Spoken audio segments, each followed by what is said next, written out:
Hello, and welcome to another episode of Speculative Speculations. I'm Varsha, I'm Chris. I am Jared. I'm Steve. and this is a series where we talk about speculative stories in all their forms. And I'm not at all trying to use that word instead of sci-fi, because there are some books that I want to wrangle the group into reading that may or may not be sci-fi. This is a podcast where we talk about our chosen series of speculative fiction books. We are starting our discussion of Children of Time today by Adrian Tchaikovsky. Today's discussion will take us up to chapter 2.5, which is in the second part called Pilgrimage. We also do one short story every week, and the short story for today is The Last Poet and the Robots by A. Merritt. Short story for next week is The Microscopic Giants by Paul Ernst, which is the next story in the book of short stories that we are working our way through, which is entitled The Big Book of Science Fiction and has been edited by Jeff and Vandermeer. So I think Children of Time, first impressions, everyone. Great intro, by the way. You knocked a lot out of the park. Very good. First, I Yeah, think, nice. Yeah, Terrific. It was fun. Yeah, No that was pro. actually really, really good. Yeah, fun book so far. Fun to All read. I flew through it. I hope it's as memorable as it is quick to read in the long run. You know, it reminded me that not every book has to be like a chore to read. I don't say a chore, not in a bad way. It doesn't. Not everything has to be so dense and Dense, heavy. yeah. And I'm one of the people who like that kind of stuff. So Yeah. no shade at anybody. It's okay to dive into something that's just easy. It reminded me a lot of The Expanse. So it was very easy. There's a lot to take away, but it's a very quick and easy read. It feels light, but there's a lot of story. I'm not sure how they managed to do that, but much like The Expanse, there's a lot of things going on, but you fly through it. Yeah, it's. I think it's a really interesting thing to bring up about Adrian Tchaikovsky, because I also read Alien Clay, and there's a lot of similarities and obviously styles of writing. But you're right, it's very easy to read. But there's some really complex scientific kind of ideas in there. Like, it's not like a throwaway, you can turn your mind off completely. So I like you say, Steve, I think it's a bit of a mystery to me, at least, how it's able to keep its kind of lightness of touch and kind of ease of read while still being, I would say, very meaty. Yeah, it's very plot driven, so it keeps things moving along at a brisk pace, and he does it very well. Yeah. Mm-hmm. Yeah, I think what stood out to me, I like that for all the series or books that we've chosen so far, within the first 20-25 pages, I'm like, I love this book, and this one was no exception to that. And I think the first chapter, there were so many things that stood out to me. One, the character Kern. I love the character, hate the person that she's representing, but she was so interesting to read, and her hubris and what comes later, I think, is almost, what is it, the Greek tragedies that punish men for their hubris. So it seems like we're heading a little bit to that direction. And then all these concepts around the evolution of monkeys to the level of humans. I think all the questions that brings up, some questions that I think humanity has been grappling with already, with the cloning of was it a goat or a sheep, Dolly, I think, Dolly, yeah. a long time ago. Things that keep coming up, the notion of the war that is created. I felt like the destruction of Earth was slightly convenient, but I think it's still an interesting fallout from all of that to I guess just the mass weaponry and how humanity is happy to easily destroy itself at every turn of of progress. And then of course there's um, I think, I hope we see parallels of this as well. the scientist who has uploaded herself into this computer. So the computer's consciousness is going to evolve, or I think we're seeing it evolve already by the place we stopped. And the spiders are evolving. So I think there's at least 2 parallels of evolution that we will hopefully get to witness. And I think, it just sets up so many concepts in the first 20 pages that I'm like, if this book does nothing else interesting, I'm already hooked. And it's really, it was very interesting to read. It also sets up a good kind of. It also sets up the battle between faith and science, or faith and progress, and how those two can not always agree on the best way to move forward. Yeah. and the hilarious name for the people who think that the natural beings should be the dominant species, the nuns.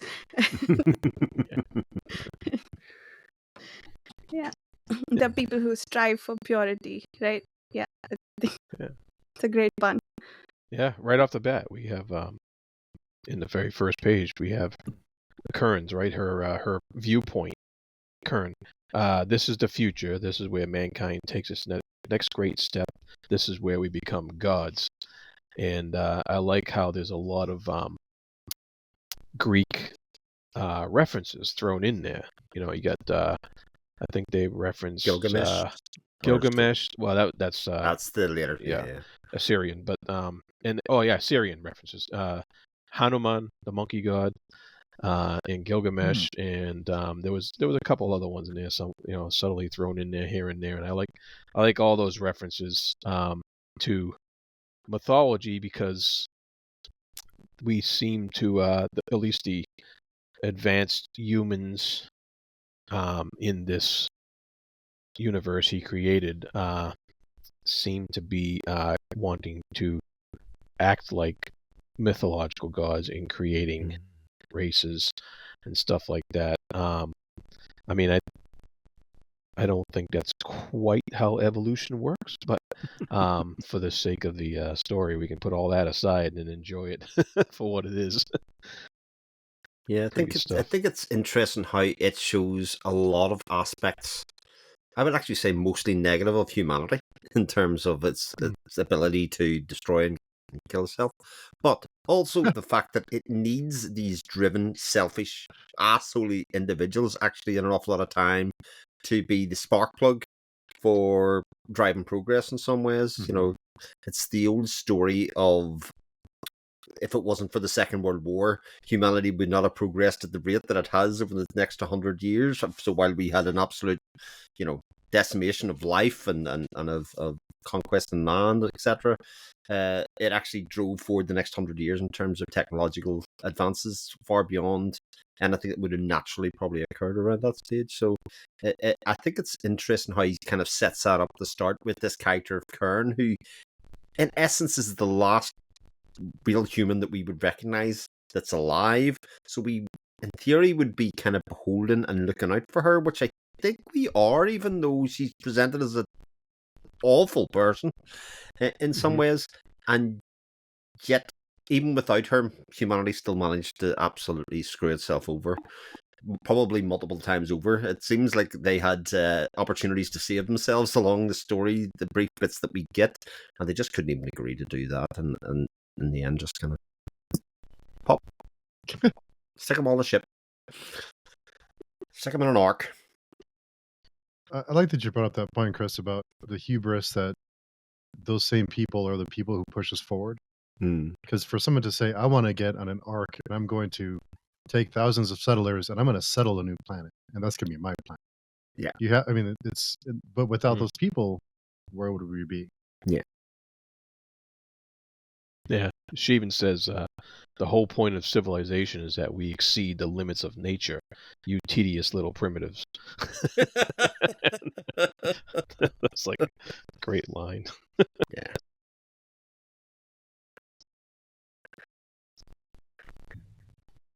It already doesn't shy away from some big questions though. In that case, it kind of sets up a bit like you said, Steve, in terms of this idea that science versus faith. In a lot of ways, is that the best laid plans of science laid this out, but actually, what happened was different, and we are yet to see whether that's going to end up being good, bad, and different. What's going to happen, because we're kind of very interestingly seeing the spiders evolve at a rate that I think we can recognize in terms of the lineage of humanity's progress, in terms of feudal societies, all of that kind of stuff. So that bit's really interesting. With also the primer that the number of neurons in their brain is so significantly less that we shouldn't expect that they should reach kind of higher level activities that maybe humans do, but maybe that's for all the better, actually, as it turns out. In terms of that, so really, I think such a fascinating premise to set up, because the book, before we started reading, all I knew about it was sentient spiders, so I kind of thought it was just going to be an alien world where there were sentient spiders, and that was it, but not have this bit that it was set up and caused by sort of the breaking apart of humanity in some ways, and their attempts to resettle, which is fascinating, obviously. And I think it does a great job of addressing a lot of questions that might occur to us. For instance, one thing that I was railing at Kern because she said that we would be the new monkey god when we descend upon them and tell us, we are your forebears and we started all of this. You exist because of us, and so on and so forth. But you're making a lot of assumptions there about the rate of evolution, about how things would go, and that they would actually consider you to be their superior. So that, and also I think the potential unbounded nature of the evolution, which later on they tell us that the virus has been programmed to stop evolving further once it gets to a certain point. And so once it gets to a certain stage of sentience. And I think that was great. But also now the new conflict that it creates in that the spiders won't have an endpoint like that. So they will just keep evolving endlessly. And each generation will be different than the previous one, will be more evolved than the previous one. I think that is great. And it's even chilling because it made me think of stories like the Ted Chiang one, where the man's brain becomes like so big. I had exactly the same thought, Varsha, when I was reading it. That story really popped into my head at the same time, thinking about how the guy with the disabled brain, and he basically got... It's when I was sort of reeling against the idea that they were calling it a nanovirus, right? And then I was like, oh, it doesn't really feel like a virus. But then when you put it in the context of that Ted Chiang story, it is kind of the same thing, that it's looking to rewrite DNA and stuff in some way, Yeah, exactly. So I think that there is scope here for for the scale to really expand and see what a species that essentially can evolve at a superior rate than maybe humans will get to. I think that will be very interesting. And the other question I had when I was reading about the virus and how it's meant to transmit itself was the generational gap that will necessarily be created because of the nature of the virus. And primates take care of their young. And so I feel like that would have led to a loss of compassion or empathy because because of the disconnect between the new generation and the old, which we've essentially done away with, that sort of conflict. But it would have been interesting to see that addressed. Maybe we will see some version of it in the future, but we've done away with that because the spiders do not take care of their young the way primates would have. Yeah. So anyway, my larger point is that several of the questions that came up, one, were interesting just because of how everything was set up, and two, are being addressed as we read through this, meaning I think the author's being very intentional about what he's setting up and how he's following through on the various thought processes. So yeah, it's been really interesting overall.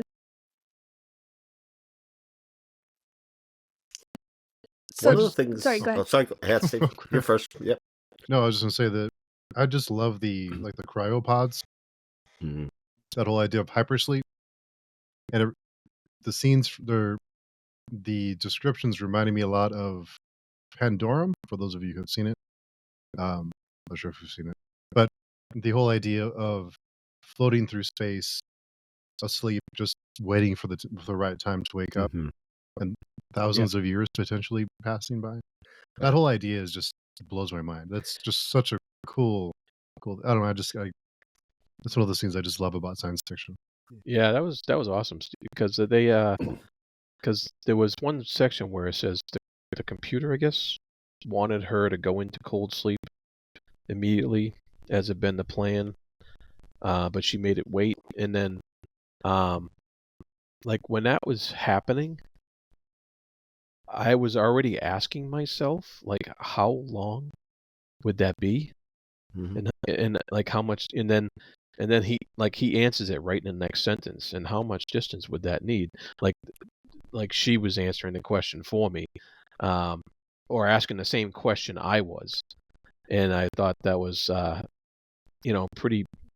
It was good that the author kind of shot down that question I had right away, so that it wasn't constantly in the back of my mind while I'm reading on here, because I know that even they don't know, so it's going to be a mystery rather than having it a set time and kind of pigeonholing himself into having to do it at a certain time. I liked how he did that, and yeah, that whole like Steve was saying, the whole idea of that cryogenic sleep that could last who knows how long until it's taken out for some reason to be determined.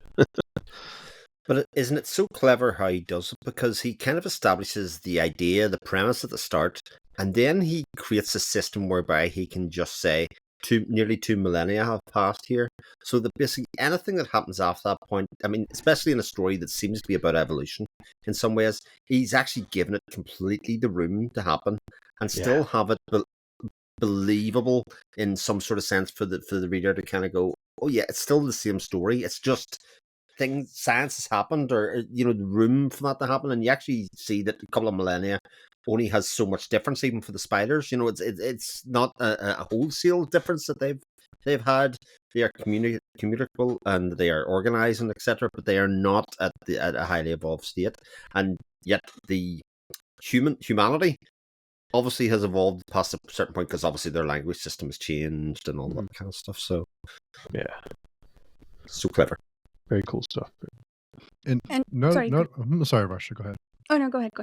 No, and not only floating through space for thousands of years hoping to find something, but also the idea that Earth is gone, and you really have no tether, even if no anchor, even if Earth was almost uninhabitable when you left, just the fact that it's gone. Yeah, it's like you have nowhere to go. Like even though it might be thousands of years, light years away, it's gone. Like it's gone. Like there's no going back. That's just, I don't know. It's just such a fun idea to play with. Yeah. And on the subject of the cryopod, I love two things. One, the impact it has on the people going into it. We see from Holston's perspective, and also Khan, to a certain extent, the deranged version of her, where she's going on about how cold it was. It was slightly cold in my room yesterday when I was reading, and I felt so much more cold from reading that. It's so impactful, her derangement, and just being that cold. And for so long, if you think about it, like these guys have been hurtling towards her planet for 2,000 years. And before that, they had a whole ice age, which should have been a millennium at least, right? And whatever destruction they had before that led to the ice age. So she's probably been there for a few millennia more than our other characters have. So the thinking about the scale and the extent of time where she's just been uncomfortable, I think is very interesting. And then when Holston wants a few minutes to himself before going back, because he's worried about never waking up, to like go in such I don't know, ignominy, is that the right word?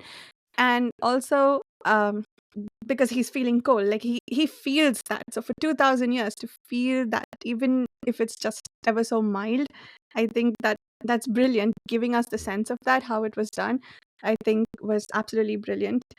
And there was one other point I wanted to make on that subject, but I forgot. Oh yeah, and then the loss of memory, the impact that he's felt, that he's like, should I have known that, when Leon reminds him of something, and he's like, is this something I knew before, or have I just forgotten it, or did I never know it? So even though it should have felt like it was just yesterday, he has this 2,000-year gap between who he was before and who he is now, which once again I think is very interesting. I haven't read enough science fiction to say one way or the other, but it feels like a concept with a great deal of potential, I think, for the future of this story. He's already set up a bit of a conversation between biological reliance or reliability and technological reliability, because obviously I think it's going to be explored in terms of the AI of her consciousness kind of going forward, and kind of how much it's degraded over that kind of millennium time. But they also did it in terms of the ship, in terms of how successful the cryopod was. So it kind of went from, isn't it 4% of people that they lost and that the systems lost, and then by the time they traveled a bit further, it was 5%. So it kind of gives this idea that technology isn't very reliable in terms of kind of holding and preserving life in the way that biology is in some ways. So it's again, has religion, has technology, has science, but also has this kind of longevity and the reliability of technology alongside it. It sort of plays with a lot of these ideas at the start and creates this melting pot. And one of the things that really strikes me about this story, and probably if I'd read more, you'd probably say the same about modern science fiction. A lot of the thinking and a lot of the way that they frame the stories is very different from classical science fiction, as I kind of seen. Classical science fiction kind of starts off with a broad idea and then investigates it, and by the end of the story, it makes some determinations or some real thinking points at the end and leaves you. This book's kind of switches it the other way around and kind of gives you a lot of big ideas and things here, and we're going to explore them through the story. And I think that's one of the reasons that this becomes eminently more readable than otherwise, because it, as you quite rightly said, Jared, it makes it very plot driven then. So these are the things we're setting up, these are the things that are happening, and let's play with them. Let's follow this path, let's follow this path, and let's follow this path and see where it goes. Yeah, he's throwing us out tidbits of information here and there, and along with the tidbits, he's throwing out the ideas. You know how he briefly mentions the rising tide of poison overcoming or spitting out its last gobbets, and so you get that idea that Earth was destroyed, and it's just mentioned here and there. We don't actually see the destruction. It's just it happened in the past, and that's the situation. Like Steve said, they just got to deal with it, and so I like that. But and I love the the interaction with the old. He mentions an empire, and you're like, well, what's this empire? What happened to it? Because like you guys said, thousands of years have gone by, so obviously an empire has risen and fallen in that time, just like it would have on in our history, and so you get that little information there, and I love the theme that's going through both the story of the spiders and the humans about that whole selling out your neighbors type of theme that was going on, because you had the story of the spiders going to one neighbor and then kind of selling them out to the next neighbor over, and then the same thing was happening with them trying to figure out the satellite and what was going on the planet and stuff like that. And it was pretty cool how he kind of tied those stories together in that manner. And I'm very interested to see what happens next there. I also think the next section we know is called War, and I hope what we get is we've already established how humanity couldn't even live with itself, that there's been so much conflict over things that could easily be resolved without throwing EMP weapons at each other. But now they have to try and live with a whole other species, and how do we do that? And I hope that's where the story is going. I think that would be very interesting to explore. At least I think that is an interesting conflict that should be coming up, in that we don't know how to live with each other. How do we live with spiders, especially something that humans generally find repellent just to look at, right? And that might bring up, I guess, exploration of themes like racism, perhaps, and we'll see where that goes. I think Tchaikovsky, even in the couple of books that I've read and from what I've heard from other people, he does put a sort of political message in his writing. In terms of, we've talked about this previously, that actually science fiction is a representation of what's happening at the time that it was written. You know, it's a representation of the dangers of what's happening in modern society. And I was actually just looking, this was written and released in 2015. It'll be interesting to see how that goes forward, because 2015 was right in the cusp of a lot of the conversations starting about migration of people and all that kind of stuff within the planet. And actually, looking at this, especially the spiders, as you quite rightly say, there are things that we find repellent about them. I was very worried actually going to this kind of thing of how I would sympathize with spiders, and already I'm fine with it.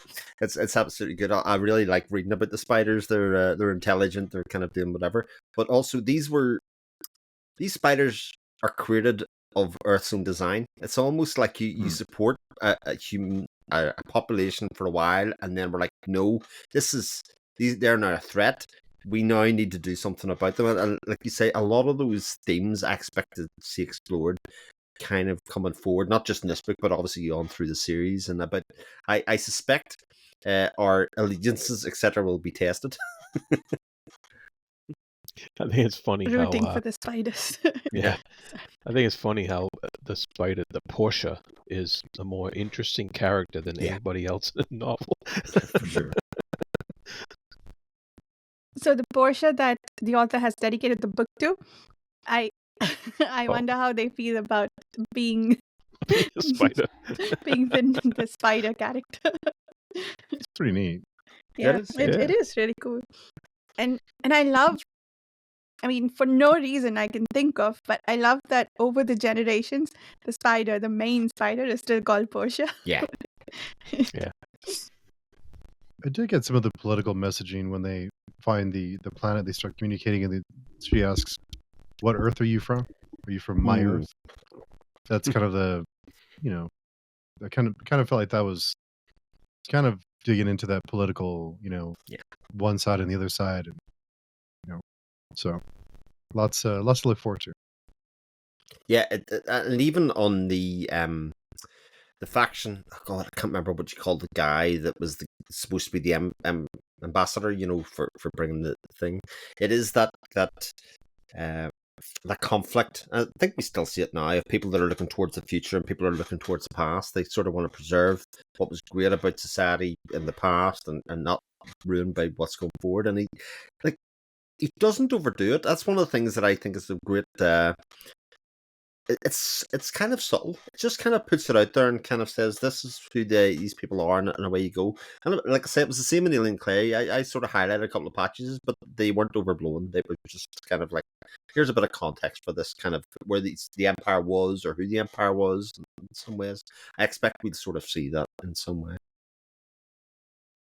And I read Guns of the Dawn, and I agree with you, Chris. I think Tchaikovsky in general seems to have a pretty light hand in terms of exploring themes, because it never detracted everything that happened in that story. I could see what the point was or what the messaging might be, but it never detracted from the main story. So yeah, it is. I think he's really good at that. Yeah. So, new topic, if that's okay. The other very, very interesting aspect of this first set of chapters, and once again, I haven't read enough science fiction to make any sort of claim about this, but the concept of humanity in first contact with itself, I think, is absolutely brilliant. I haven't seen it in any other book, and trying to communicate using Imperial C. Is that C the programming language? I kind of took that from it as well, I have to say, yeah. So from now on, I will say that I program in Imperial Java and Old Empire Rust. But it That's sort of funny. gives the impression that we kind of speak like machines because that's where humanity was in some ways. Like it's Mm, become more efficient for us to speak in machine language mm. than it has been to communicate in like English or Chinese or whatever language you want. Interesting. I didn't think of that, but that's a great point. That we are in. I don't remember if we dated the beginning of the book when Kern had her planet, but we can assume, I think, that it's in the far future from where we are right now. So yeah, it would make sense that they've switched over to using machine language for all communication. And C, really, there are easier languages. But I'll shut up. But I think it also we also go back to math being the universal language. Yeah. They're trying to, which I think we did do in some spaceships that we sent out into the void, right? Putting in math problems and some music and things that we think are universal. But on that subject, there was one, again, interesting question I had, which I think has been addressed really well, was we assume, so the detection and everything, and just how the spiders have evolved, right? They seem to follow all the steps in human evolution, which normally I would resist and say, like, why are you making this assumption? But the reason for said evolution is a virus that humans created to accelerate evolution, which means that, of course, they would program it to do what they knew worked for humans. And that's why we're saying all the same steps in evolution, which once again, I think is so subtle and well thought out for all the details there. Yeah. I wonder about that because we obviously didn't see every stage of the evolution as it happens. We've kind of just gone in and kind of bouncing in, kind of saying, right, we were here, we're now here. And we're sort of seeing things that I think we ascribe as being a certain point in human evolution. You know, you can nearly date it in some ways of how they're getting along. But that may or may not be true. That may be just our bias and our own knowledge of history kind of putting that in. But it is I think it's probably true to say that was done on purpose so that it would make it sort of recognizable for the reader to kind of say they're not at that point yet. They're kind of here. Yeah, You know, and kind of data. fair enough. Yeah, that too. So in some ways, it is a test of our theory of how humans evolve. Yeah. If they do gain sapience, then we know it. We're right. All the anthropologists are right. So the other aspect of the first contact that I thought was great, or rather not the first contact, or this explanation of humanity picking up the pieces after all these wars, is that their technology isn't as advanced as it was before the wars happened. Because before, they had ships that could make the journey between Earth and Kern's planet in 20 years. Now they took 2,000 years. That's right. Which I hadn't thought about that. That's very clear. Yeah, indeed. But on the other hand, they had cryosleep that could last that long, which we don't know for a fact that. I mean, I guess it does work because Khan is still alive in as much as you can define her to be alive at the moment. She's a god. Yeah, that's true. And she wants to be Hanuman. Yeah, so that bit was interesting too. And I like, okay, so there were two things about the interactions between the scientists that were interesting. One was the Holston. He is someone who apparently the chief guy did not even think was important for the mission to be key crew, but now he's the one who is carrying everything and getting the communication set up so they won't get destroyed to bits by Kern's spaceship. But the other one was the engineer. There was one line where she said, engineers don't do ideas, and I'm like, how do you think engineers solve problems? Why would you say that? I saw that and I was like, that makes so much sense. And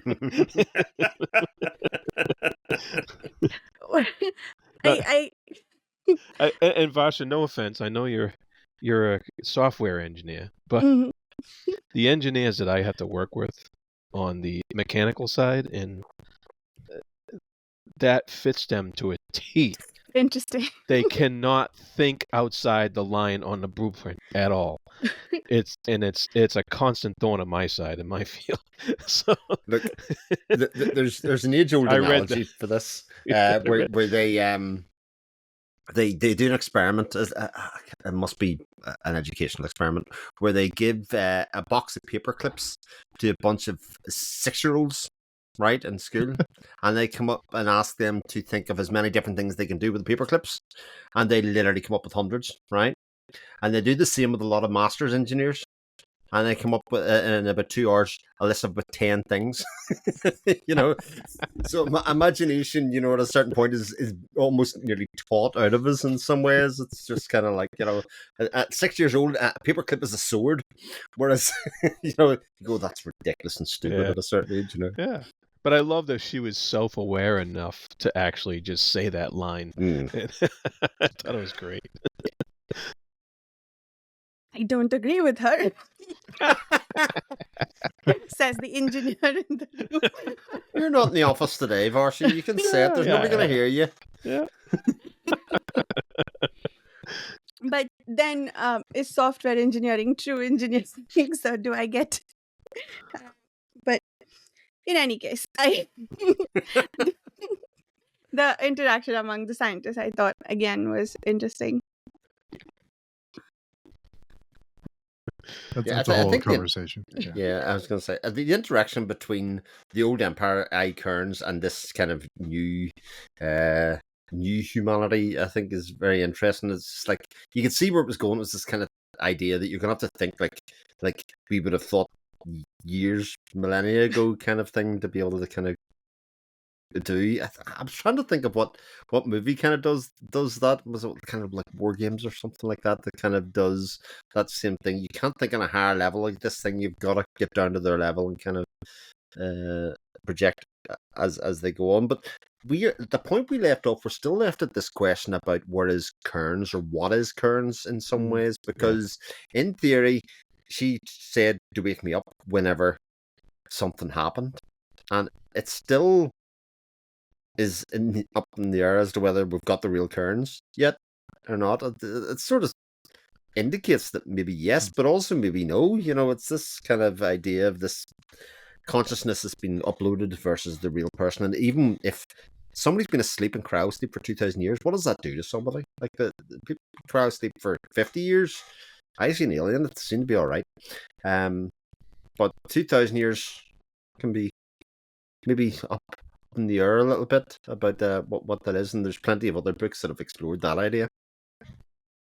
Well, I think it also explores evolution too, because the software, the AI is evolving where the human is frozen in time. That's right. So one is evolving, the other one isn't. So at what point, what's the ceiling for evolution for software that teaches itself things and keeps growing? So, and could it get out of control? Does it become a god, and or in its own mind, in its own software, does it think that it's a god?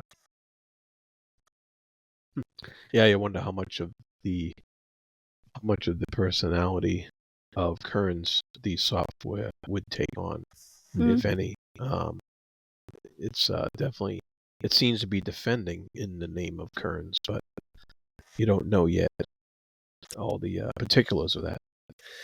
Well, I mean, you can link it to other stories that we've read. I mean, I couldn't help but think of like the messages Kearns gave it and then was put to sleep, right? And obviously how the machine has interpreted that, or even that other version of herself has interpreted it. And then you think of, like, I don't want to be dragging people too much backwards, but Embassy Town, the way they changed the kind of do you know the way they changed the language to kind of make themselves be able to lie to themselves? They chop off a word there, and all of a sudden it takes on a whole different meaning. It sort of brought to mind that a lot of these stories just bleed into each other. A lot of these ideas bleed into each other. And over millennia, can an AI or can a computer kind of reconfigure the message for itself in some ways and tend to interpret it? Kind of getting the prompts an awful lot of time ago, and, well, it means to interpret it this way. It's not quite as straightforward as it once was. No, Chris, no. Don't let it happen. Well, I was going to say, we should ask the software engineer. how they coded it in the first place to be able to foresee that kind of problem. Is it a bug or a feature? It's always a feature. It's always always a a feature, feature. sorry.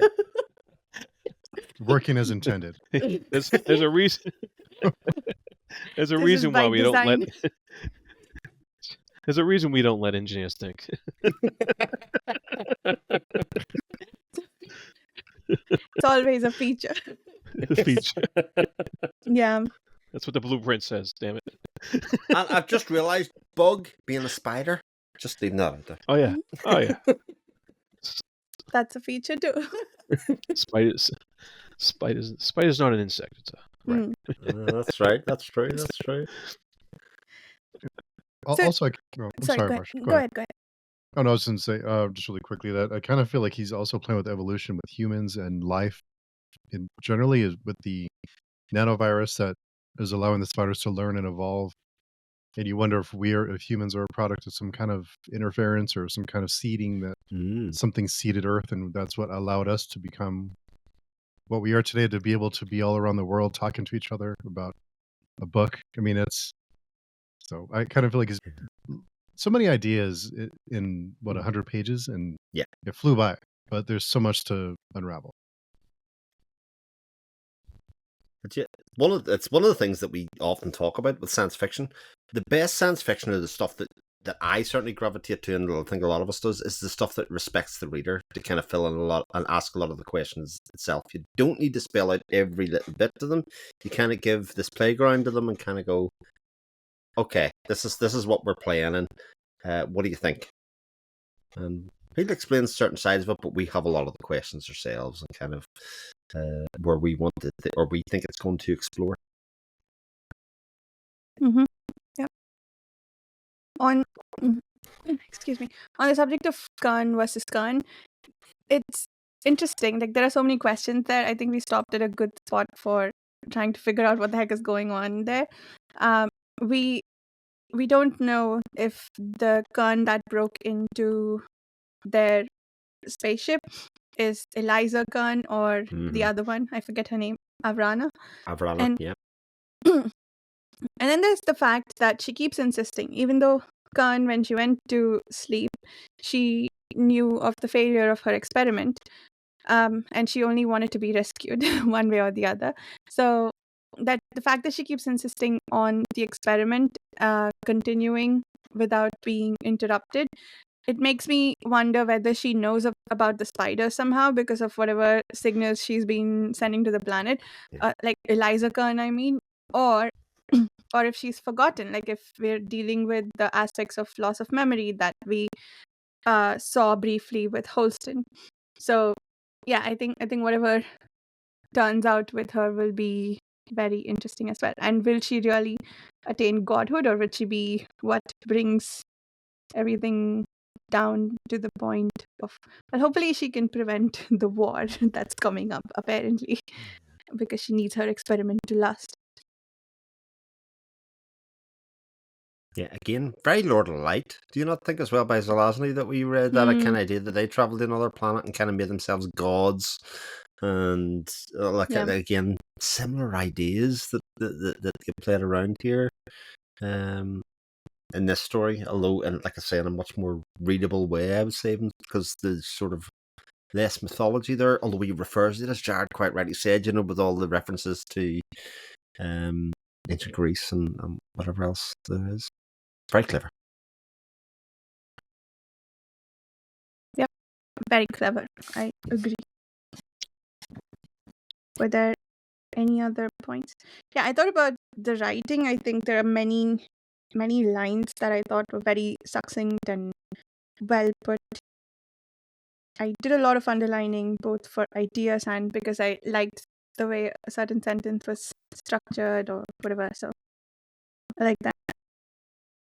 Yeah, said this before we started recording, but I also think Children of Time as a title is an incredible title. It kind of says so much about what the story's going to be. And I'd actually love to know whether Adrian came up with himself or somebody read the book and went, I have it, guys. This is what we're going to call it.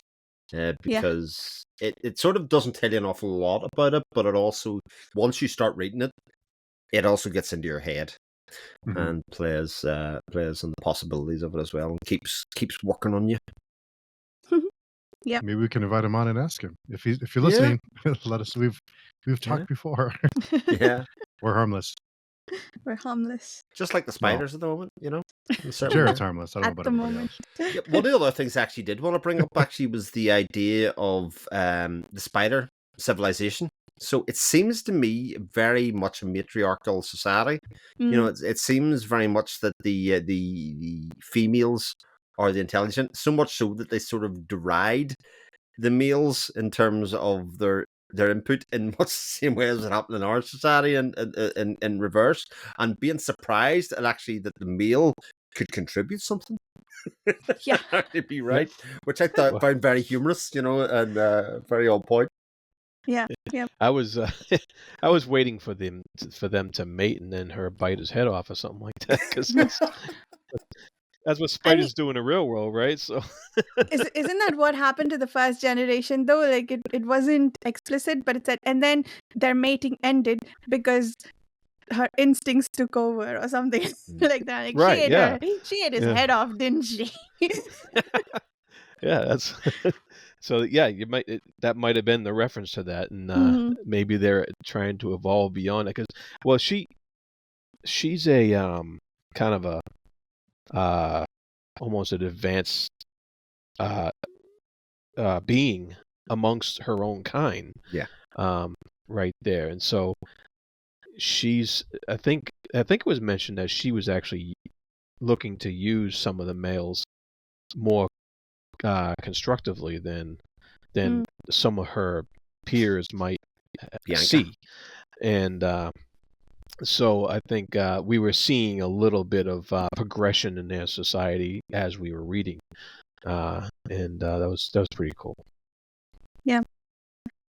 And there's, I think, another interleaving of concepts that we'll probably see a versus humans aspect, that in that spiders have what whole tranches of knowledge pasted onto the next generation, which is really cool. That I'd like to see where that goes as they acquire more higher level knowledge. I think we're already playing with that a bit now, and how each spider acquires the best of what every other spider knows, so they pass that down like as generational memory.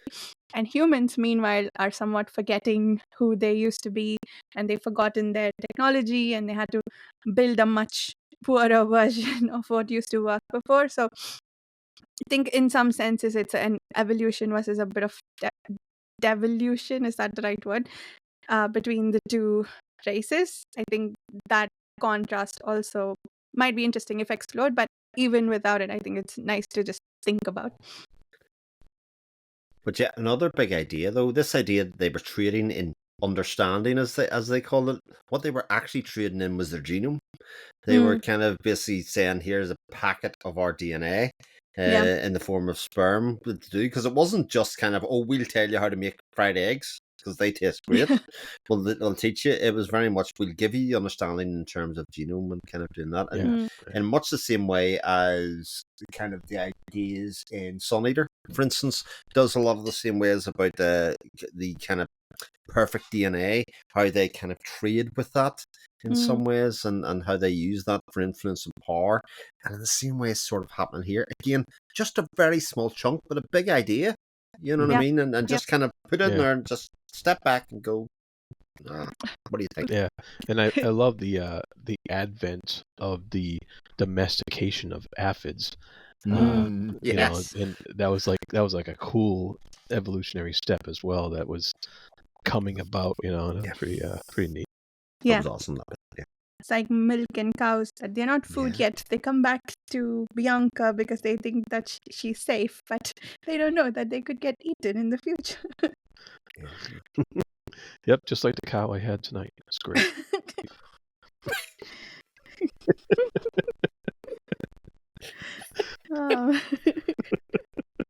Well, they said the same thing. It says if we give you 2 aphids, you'll be able to make more aphids. You know what I mean? That's kind of the same way. Give you 2 cows, you can have a cow well, for a year. We'll give you all the there's understanding. plenty of cows on the planet, so I'm not worried. Oh God. Yeah. Yeah. Oh, what do you think? Like, we didn't talk too much about it, but what do you think is past the boundaries of the spider? And on that question, also, the spiders, we are to think that they did originate from Earth, right? As part of the terraforming project. They're not creatures that evolved on this planet. They were brought here from Earth. Oh, I thought I that don't is know. not what I took from it. I have to say, I don't know. but what it did The strike first me actually. spider, I mean, yeah. It did strike me that they were talking about a lot of the same animals and species that we are talking about. So they were talking about deer. They were talking about the kind of the animals that it didn't take hold on. And I was like, the chances of going to another remote space and kind of doing it. So essentially, if what you're saying is correct, then it really was an arc that went out. You know what I mean? It really was the idea of taking a lot of different species and kind of putting them on that planet and introducing it to it, maybe, and kind of kickstarting the revolutionary process. So that would also kind of tie into your religion angle. Yeah. If it was an arc of, metaphorical arc of tons of Noah. species of animals that went to this planet. Yeah, I think terraforming, the biome needs to be preserved somehow, right? And there's whatever balance that we have, it needs animals too, I would imagine. So they've got the plants there, obviously. That's how the plant is green, and that has to be plants from Earth that were created, that were also put on this planet. But also that it stands to reason, I think, that it would also be creatures from Earth. Interesting. I hadn't considered that, but that actually makes a lot of sense. So we don't know. I mean, I don't even think there's any point speculating, but there's something terrifying for the spiders over there. If we were reading Harry Potter, we'd think it was a basilisk, but maybe there are snakes. Well, I mean, they said that the monkeys didn't make it, right? Interesting. But what does that actually look like? That was my first thought when I thought about it, is this kind of bastardization of the monkey DNA mixing with the natural evolution of the planet. In some ways, like, we don't know what was going on that planet at that time. Obviously, Avrana picked it because of its suitability in terms of climate, location, makeup of the world, etc. But it's likely that there was some sort of bacterian life, and 2 millennia have passed. So whether it's the monkeys that have interfered with that, or whether there's existing alien life there that has taken hold, even if it's in terms of fungi or something like that, it could be a threat. Yeah. Yeah, I took it as that all these creatures came from Earth, or from the Ark. That's where they came from, and the monkeys just were. So if I remember right, the nanovirus didn't take to the nanovirus, so they'd never evolved as fast as everything else did. So I kind of took it as that they just were outmatched and they just couldn't survive in that new environment because everything else was evolving, or other threats were evolving and they weren't. So they just didn't really stand a chance, unless I'm misremembering. Yeah, I think you're right, because the nanovirus was specifically designed to work only on that particular primate that they were putting on the planet, and vertebrates weren't supposed to be affected, or mammals weren't supposed to be affected by the nanovirus. So probably, so there's not tons of competition in the evolution, but it took hold on the spiders somehow. Yeah. Are there any other topics? Oh, this has a blurb by Peter Hamilton, who is another author I would like to read on the podcast. You're the boss. It may or may not be 1,000-page long books that he writes, but oh no, you got to lead with that, Barsha. Oh man! Or just say, guess what? We're going to be reading 1,000-page books by Peter Hamilton. That's just That's just what we got to do. Like, okay. And the first series that he wrote is 2 books, right? And each is nearly 900 pages long. That's right. And the first one ends on this big cliffhanger, which is so frustrating. But anyway, we'll get to it if we get to it. Yeah, Great but cover too, though. Yeah. right? Yeah, the cover, I love it. The Yeah, it's pretty greenness of this planet is brilliant. Yeah, And big the fan. next covers are red and not purple, blue. I don't remember. Yellow or Yellow. red or yellow and Hmm. whatever that is. Yeah, Ah, we'll see. I'm very excited to Eight- continue. There's no doubt about that. It's Yes. Yeah, me too. it's a story that's got me already in terms of wanting to continue on. I agree. And there was one other thing that I wanted to bring up, but it's not important. It's fine. I forgot. I need the quote for it. Anyway, I think that's everything about this book. Was there any other closing thoughts before we move on to speaking of The Last Poet and the Robots?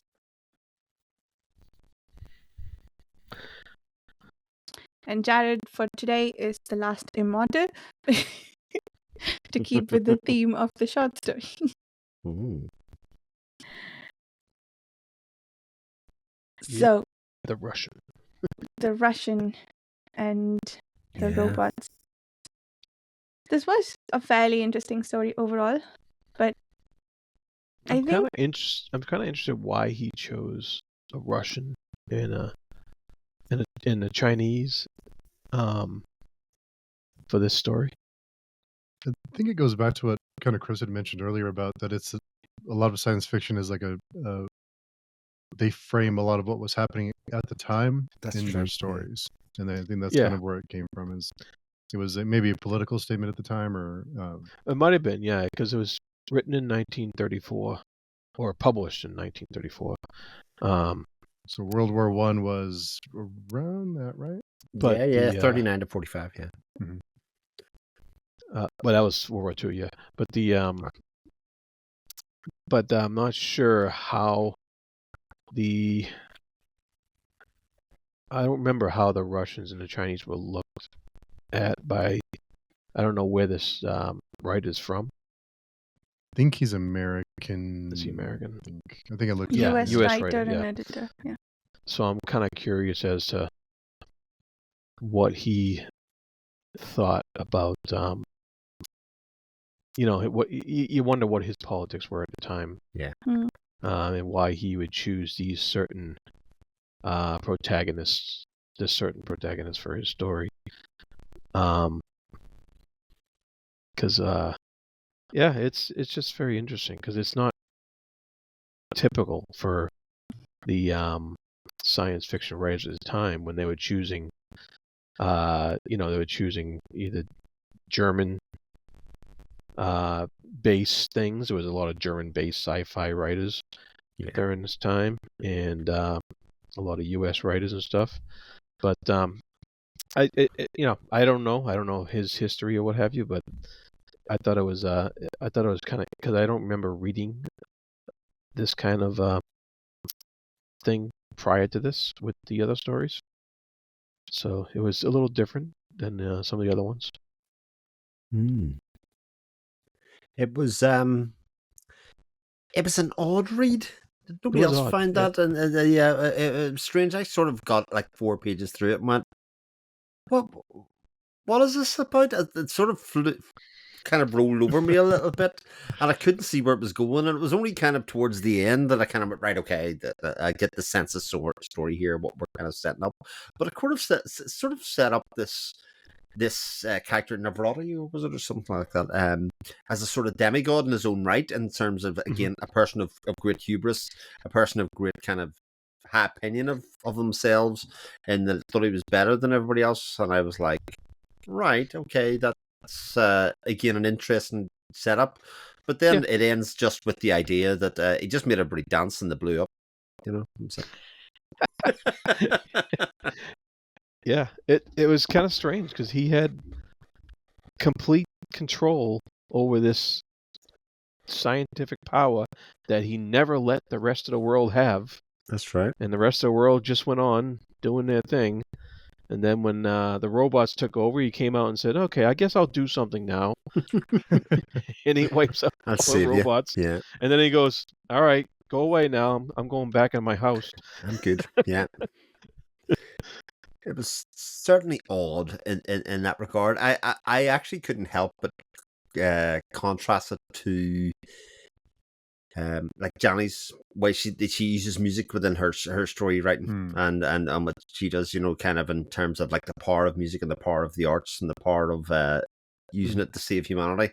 And couldn't help but think, like, if only they'd discovered this in the first episode of Battlestar Galactica, one, we would have been deprived of one of the greatest sci-fi shows of all time, but also, I sort of like the kind of darker side in some way. It did feel a little goofy. It Yeah. was. It was, yeah. No, there's anything wrong with that. I mean, I'm goofy. No, but, exactly. Yeah. Goofy's good. We're goofy people. Where's that infernal music coming from? Yeah. Yeah. Yeah, it was one of the things that I highlighted in there was that mechanization that destroys imagination. And that kind of seemed to be the theme he was running with this story. Because he, in his own little personal world here, was focused on, poetry and music and intertwining that in with his own personal technology. And then the rest of the world went to crap, because they did their own thing, and obviously the rest of the stupid people couldn't handle the technology taking over and becoming robots. And that's right. They were freaking out there. Well, that was interesting. So it's like, see, you should have paid attention more to liberal arts. So I don't know. I'm kind of on his side. Yeah. Big fan of that. I think one thing that stood out to me in the story that I kind of appreciated was the learning for learning's sake or knowledge for its own sake. But then the tying up together of that with people who essentially hate humanity, think themselves better than others, and so on and so forth, that has too many echoes of how I see scientists portrayed typically in Western media, which I don't like too much. You mean like Kearns? Kearns, yeah. Yeah, and I feel like that's a bit of a self-feeding feedback loop, that people think scientists are supposed to behave this way, and so scientists do, or scientists or intellectuals and so on behave like they're better than everybody, perhaps. I don't know. Anyway, it's a whole other conversation. I have many problems with how intellectuals are portrayed there. But I think knowledge for its own sake or learning for its own sake, that was interesting. And the descriptions of how music is created using the source of light and weaving that, it reminded me a lot of the Wars of Light and Shadow, how Jani writes about music and the primal chord and so on and so forth. That was interesting, and I did highlight all of those sections. And the third interesting aspect of the story for me was, I don't know if this is what the author intended, but this is what I saw in it. These scientists who have disconnected themselves from humanity, who apparently have no empathy or compassion for humanity, versus robots who are now developing emotions. So these guys have cut down their emotions, and robots are gaining emotions.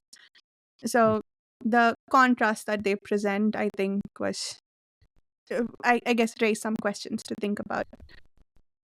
But for a bunch of scientists, they were happy to just blow the place up. Oh, there are some casualties in war. It's fine. It's possible that some buildings that humans built have resonances the same as these robots, but there will be some casualties in war.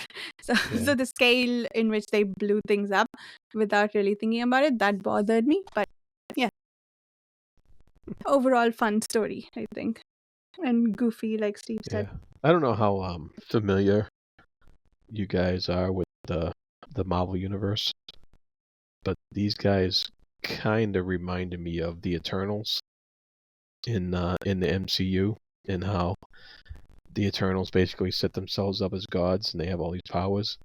And then they're kind of offhand until they absolutely have to intervene. And that's kind of what this reminded me of. Oh, that's interesting. Yeah. Yeah, they do feel like distant gods, right? That's another way of looking at it. I guess the recurring theme around how gods are indifferent to the struggles of humanity, and when they intervene, they sometimes cause more harm than good. Or Yeah. or as much harm, Or as much harm. Yeah. That's an interesting way to think about that. I like the name of the ship called The Wrongness of Space. There's just something about it, the wrongness of space, that evokes all kinds of.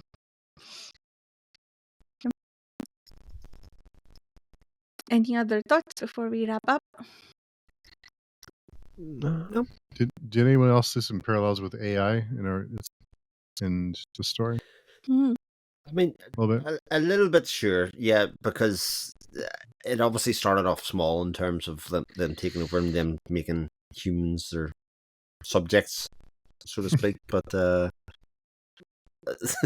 think it's sort of interesting that the arts is what saved us. Come on, it's the things that we don't believe in or seem to believe in as a society anymore in terms of what we should be spending our time and endeavors doing, which obviously we as a group don't describe to, but you never know.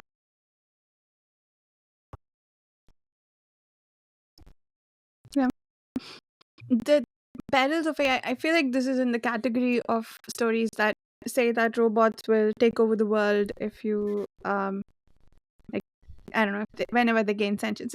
Similar to if we ever have first contact, the first thing that aliens will want to do is destroy humans, which I think overall is a somewhat simplistic view of either situation. So for that reason, I don't know that this is speaking to our times, but yeah, I think you could read into it.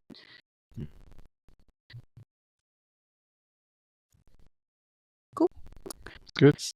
So then we shall wrap up this episode. For next week, once again, we have up to part 3 of to the end of part 3 of Children of Time and The Microscopic Giants by Paul Ernst, which title I also like. I like a good oxymoron.